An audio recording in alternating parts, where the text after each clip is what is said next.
দৈয়াংপৰীয়া শাখা সাহিত্য সভাৰ প্ৰতিষ্ঠা দিৱস সৰুপথাৰ সমজিলাৰ বৰপথাৰ নাহৰবাৰী এমভি স্কুলৰ প্ৰাংগণত দৈয়াংপৰীয়া শাখা সাহিত্য সভাৰ অষ্টাদশ প্ৰতিষ্ঠা দিৱসটি দেওবাৰে হৈ যায় 2008 চনৰ 22 জুনৰ পৰাই কেইগৰাকীমান সাহিত্য অনুৰাগী বৰেণ্য প্ৰচেষ্টাত দৈয়াংপৰীয়া শাখা সাহিত্য সভাৰ গঠন হয় পুৱা অসম সাহিত্য সভাৰ 18খন পতাকা উত্তোলন কৰা পিছতে স্মৃতি তৰ্পণ বৃক্ষৰোপণ কৰা হয় মুকলি সভাত বুধিন ফুকন দিলীপ শৰ্মা গোলাঘাট জিলা সাহিত্য সভাৰ সভাপতি বন্তি বৰা আৰু সহকাৰী সাধাৰণ সম্পাদক মৃগেন কাকতিৰ লগতে বৰপথাৰ মহাবিদ্যালয়ৰ উপাধ্যক্ষ জ্যোতি বড়ো জ্যেষ্ঠ সাংবাদিক সোণাৰাম ভৰালী মানিক শৰ্মা আদি দৈয়াংপৰীয়া শাখা সাহিত্য সভাৰ সমহীয়া পত্ৰিকা ষষ্ঠদশ বৰ্ষৰ প্ৰথম সংখ্যাটি উন্মোচন কৰে বৰপথাৰ ছিনিয়ৰ ছেকেণ্ডাৰীৰ অধ্যক্ষা ডক্টৰ দীপামণি কোচ ভৰালীয়ে সাহিত্য সভাৰ অষ্টাদশ প্ৰতিষ্ঠা দিৱস 2008 চনতে কেইগৰাকীমান সাহিত্য অনুৰাগী বৰেণ্য ব্যক্তিৰ অহুপুৰুষাৰ্থত দৈয়াংপৰীয়া শাখা সাহিত্য সভাই জন্ম লাভ কৰিছিল আজিৰ এই দিনটোতে অৰ্থাৎ 22 জুন তাৰিখটো হৈছে দৈয়াংপৰীয়া শাখা সাহিত্য সভাৰ প্ৰতিষ্ঠা দিৱস আজি 18টা বৰ্ষত ভৰিয়া উপলক্ষে দিনজোৰা কাৰ্যসূচীৰে আমি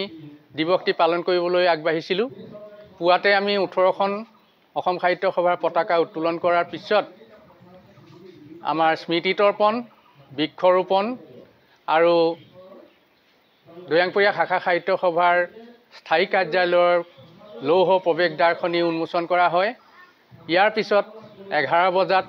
মুকলি সভা অনুষ্ঠিত হৈ আছে এই সভাত উদ্বোধক হিচাপে আমি আমন্ত্ৰণ কৰিছিলোঁ বৰপথাৰ মহাবিদ্যালয়ৰ উপাধ্যক্ষ শ্ৰীযুক্তা জ্যোতি বড়ো বাইদেউ আৰু নিৰ্দিষ্ট বক্তা হিচাপে আমন্ত্ৰণ জনাইছিলোঁ গোলাঘাট জিলা সাহিত্য সভাৰ সহকাৰী সম্পাদক শ্ৰীযুত মৃগেন কাকতিদেৱক আৰু মুখ্য অতিথি হিচাপে উপস্থিত থাকি এটি সুন্দৰ ভাষণ প্ৰদান কৰিলে গোলাঘাট জিলা সাহিত্য সভাৰ সভাপতি শ্ৰীযুতা বন্তি বৰা বাইদেৱে আৰু আমাৰ দৈয়াংপৰীয়া শাখা সাহিত্য সভাৰ সমহীয়া পত্ৰিকা সুৱাগমণিয়ে 16টা বছৰত ভৰি দিছে এই ষষ্ঠদশ বৰ্ষৰ প্ৰথম সংখ্যাটি উন্মোচন কৰিবলৈ আহি উপস্থিত হৈছে বৰপথাৰ ছিনিয়ৰ ছেকেণ্ডাৰী প্ৰিন্সিপাল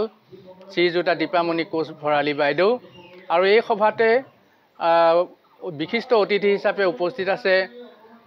জ্যেষ্ঠ সাংবাদিক শ্ৰীযুত সোণাৰাম ভৰালী ছাৰ আৰু আন এগৰাকী সাংবাদিক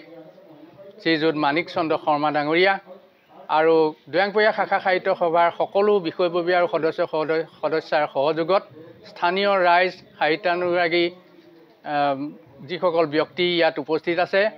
আমি সকলোকে ধন্যবাদ আৰু কৃতজ্ঞতা জনাইছোঁ তেখেতসকলৰ উপস্থিতিয়ে আমাৰ সভাৰ সৌষ্ঠৱ বৃদ্ধি কৰিলে আৰু আজি দিৱসটি পালন কৰাত আমি কৃতাৰ্থ হ'লোঁ বা আমি সফল কাম হৈছোঁ বুলি আমি এই আপাহতে ঘোষণা কৰিব পাৰিছোঁ সৰুপথাৰৰ পৰা পৰাণ গোস্বামীৰ ৰিপৰ্ট অসম আদিত্য